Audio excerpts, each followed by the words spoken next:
जय हिंद दोस्तों। आज के इस वीडियो में हम डिस्कस करेंगे टाइम, स्पीड और डिस्टेंस को सॉल्व करने की बेस्ट मेथड और बेस्ट अप्रोच कि आप कैसे एग्जाम्स में इसके क्वेश्चन को बहुत ही कम टाइम में और एक्यूरेसी के साथ करें। और हम कुछ ऐसे प्रश्नों को लेंगे जो कि अभी हाल फिलहाल में एनटीपीसी 2021 में पूछे गए हैं। अब आइए दोस्तों देखते हैं। पहला क्वेश्चन मैंने लिया है, एक छात्र साइकिल द्वारा 8 किमी प्रति घंटा की चाल से 2/3 एच का मतलब आवर घंटा में स्कूल पहुंचता है और वापसी में वह आधे घंटे आराम करता है और 1 किलोमीटर शॉर्टकट मार जाता है। साइकिल की चाल कितनी बढ़ानी चाहिए कि वह उतने ही समय में घर पहुंचे? ये दोस्तों पूछा है एनटीपीसी 2021 में, सीबीटी फर्स्ट, शिफ्ट सेकंड।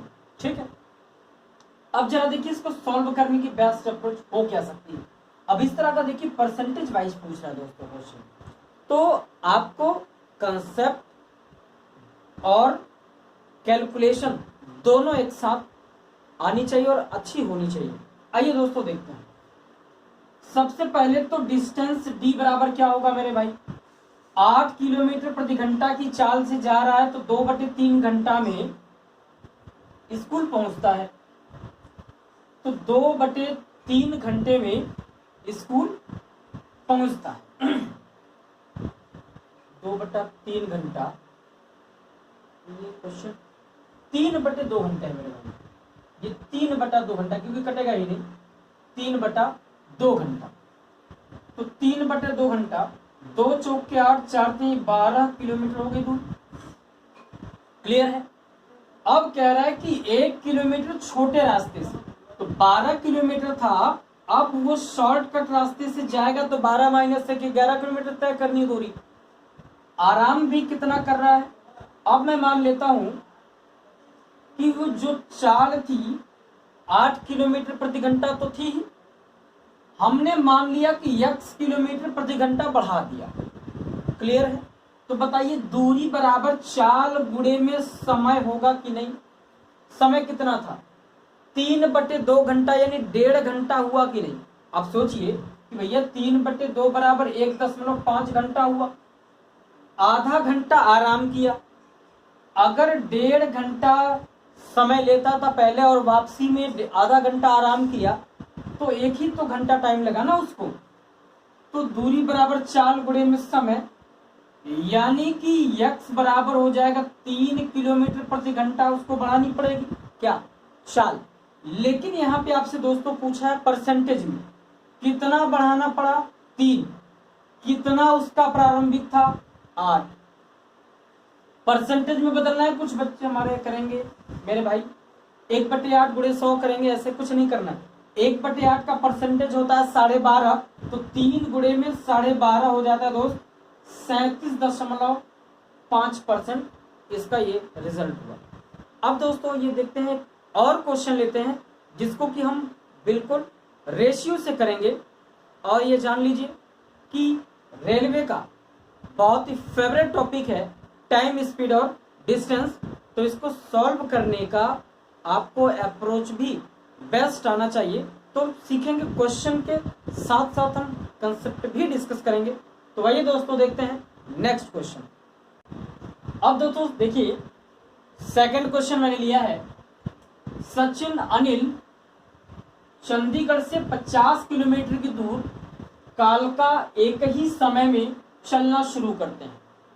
यानी कि सचिन और अनिल, अगर मैं यहाँ एक लाइन ड्रॉ कर दूं दूरी को मॉडिफाई करने के लिए, तो भैया सचिन और अनिल चलते हैं चंडीगढ़ से, सीएच से चंडीगढ़ और केएलके से कालका हो गया। ठीक है, 50 किलोमीटर की दूरी है। दूरी कितनी है मेरे भाई, ये हो गई 50 किलोमीटर की। अब कह रहा है कि सचिन की चाल अनिल से 6 किलोमीटर प्रति घंटा कम है, यानी कि सचिन की चाल अनिल से 6 किलोमीटर प्रति घंटा कम है। यानी कि अगर x है तो ये x + 6 है, समझाने के लिए यूज है नहीं। अनिल से 6 किलोमीटर प्रति घंटा कम है, इसका मतलब ये ज्यादा होगा तभी तो सचिन कम रहेंगे। अब देखिए दूसरा, अनिल कालका पहुंचा और यहां से बैक हो गया।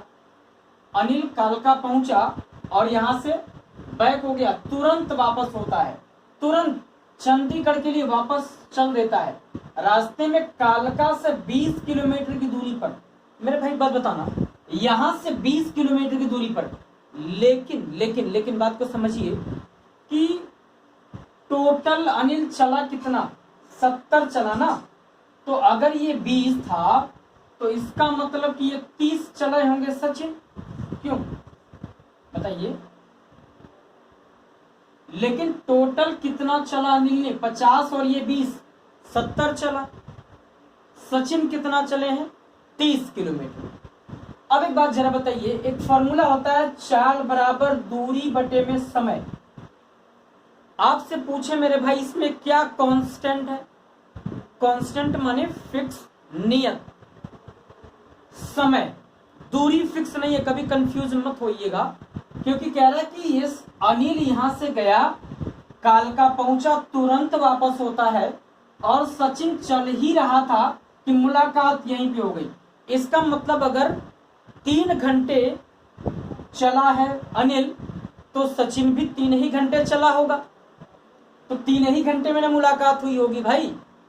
तो एक बात जरा बताइए कि अगर टाइम फिक्स हो गई, टाइम क्या हो गई, फिक्स, तो एक बात जरा बताइए कि अगर हम भाई टाइम को यहां कर दे तो डी बाई में भी होगा कि नहीं। अगर टाइम कांस्टेंट तो डिस्टेंस बढ़ेगा तो वेलोसिटी भी बढ़ेगी, और अगर डिस्टेंस कम होगा तो वेलोसिटी भी कम होगी, उतने ही रेशियो में, तभी तो ये कांस्टेंट आएगा यार। बात समझ पा रहे हैं कि नहीं, क्लियर है। अब यहां पे हम लिखते हैं अनिल, यहां पे लिखा मैंने सचिन, तो टाइम हो गया कांस्टेंट। यहां पे मैंने लिखा मेरे भाई डिस्टेंस, अनिल कितना डिस्टेंस चला, 50 और ये 20, 70, और सचिन कितना डिस्टेंस चला भैया, 30। क्लियर है। क्या रेशियो 7:3 आएगा क्या। अगर डिस्टेंस और वेलोसिटी दोनों सेम होंगे, इसका मतलब कि कांस्टेंट जैसे ही हुआ टाइम, वेलोसिटी और डिस्टेंस का रेशियो सेम होता है। वेलोसिटी, वेग और समय का रेशियो क्या हो जाता है, सेम, यानी 7 और 3। अब एक बात जरा बताइए, कह रहा है कि सचिन की चाल अनिल से 6 किलोमीटर प्रति घंटा कम है। सचिन की चाल अनिल से 6 किलोमीटर प्रति घंटा कम है। एक बात जरा बताइए, क्या यहाँ पे 4 का रेशियो है अंतर, 4, यहाँ पे अंतर एक्चुअल में कितना था, 6। तो एक बात जरा बताना मेरे भाई कि क्या 4 एकम 4 ये 1.5 आएगा क्या, यानी 1 रेशियो बराबर 1.5, तो 3 रेशियो बराबर 4.5 आएगा। ये तो हो गया सचिन की चाल किलोमीटर प्रति घंटा। लेकिन आपसे पूछे कि बताइए अनिल की चाल कितनी होगी, तो ये हो जाएगा 15 × 105, 10.5 किलोमीटर प्रति घंटा। आपसे सचिन की पूछा है मेरे भाई, तो क्या होगा 4.5 किलोमीटर प्रति घंटा। बेसिक से करेंगे, ये समझाने के लिए मैंने किया है। अगर आप इसको बेसिक से करेंगे तो काफी लेंदी हो जाएगा और टाइम ज्यादा लगने लगेगा। बस एक चीज ध्यान रखना है कि टाइम अगर कांस्टेंट है तो डिस्टेंस और वेलोसिटी दोनों का रेशियो क्या हो जाता है, सेम। अब दोस्तों देखते हैं नेक्स्ट क्वेश्चन, जो और भी बेहतरीन है और 2021 में ही पूछा गया है, यानी ये रिसेंट क्वेश्चन है जिनके कि आने वाले एग्जाम्स में, रेलवे के एग्जाम्स में पूछे जाने की पॉसिबिलिटी बहुत ही ज्यादा है दोस्तों। अब देखते हैं नेक्स्ट क्वेश्चन।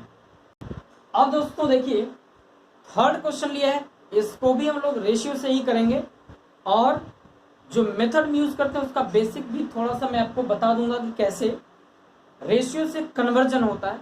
अब दोस्तों देखिए क्वेश्चन है, रामू एक निश्चित स्थान पर 30 घंटे में पहुंच सकता है, ठीक है। यदि वह चाल का 1/15 भाग कम कर दे तो उतने ही समय में, ध्यान से देखिए, उतने ही समय में, क्या मैं आपसे कहूं टाइम कांस्टेंट है, तो आप कहेंगे हाँ सर ये तो टाइम कांस्टेंट है। तो एक बात जरा बताइए कि क्या चाल बराबर दूरी बटे में समय, तो क्या समय बराबर दूरी बटे में चाल, जैसे ही टाइम कांस्टेंट हुआ क्या डिस्टेंस और वेलोसिटी का जो रेशियो दोनों का सेम होगा कि नहीं? आप कहेंगे सर बिल्कुल होगा, क्योंकि जितना ये बढ़ेगा दोस्त उसी के रेशियो में वेलोसिटी भी बढ़ाएंगे, तभी जाके टाइम आपका एक ही जैसा आएगा, सेम आएगा। अदरवाइज ये ऊपर नीचे कम या ज्यादा हो सकता है। तो इसके कांस्टेंट होने का मतलब कि डिस्टेंस और वेलोसिटी दोनों क्या हो जाए, सेम। अब क्वेश्चन में देखिए कह रहा है कि चाल को 15 से 14 कर दिया गया, यानी कि हम मान लेते कि एक्चुअल चाल 15 था, एक कम कर दिया तो चाल कितनी हो गई भाई, 14 हो गई। अब कह रहा है कि वह उतने ही समय में 10 किमी की दूरी कम तय करता है, तो बताइए कि क्या डिस्टेंस भी 15 से 14 हुआ होगा कि नहीं? क्लियर है? अब डिस्टेंस में रेशियो में कितना डिफरेंस है दोस्त, 15 से 14 हो गया एक, और इसी एक की वैल्यू 10 किलोमीटर दिया है। अभी वो दूरी कितनी तय कर रहा है, 140 किलोमीटर। पहले कितनी कर रहा था, 10, 15 दहा में 150 किलोमीटर। उसकी चाल ज्ञात कीजिए। ये नहीं कह रहा है कि उसकी बाद वाली चाल, केवल उसकी चाल पूछा, इसका मतलब ओरिजिनल चाल आपसे पूछा है। तो बताइए कि दूरी बटे में समय, दूरी बटे में समय बराबर चाल 5 किलोमीटर प्रति घंटा नहीं आएगा मेरे भाई। अब अगर आप इसको बेसिक से करेंगे तो इसका 2 इक्वेशन बनेगा, एक्स और वाई लेट करेंगे, ये काफी लेंथी हो जाएगा और आपका टाइम काफी ज्यादा कंज्यूम हो जाएगा दोस्त। तो उम्मीद करते हैं आपको ये समझ आया होगा, क्वेश्चन को सॉल्व करके मजा भी आया होगा। मिलते हैं दोस्तों नेक्स्ट वीडियो में नए क्वेश्चंस और नए कंसेप्ट्स के साथ। जय हिंद।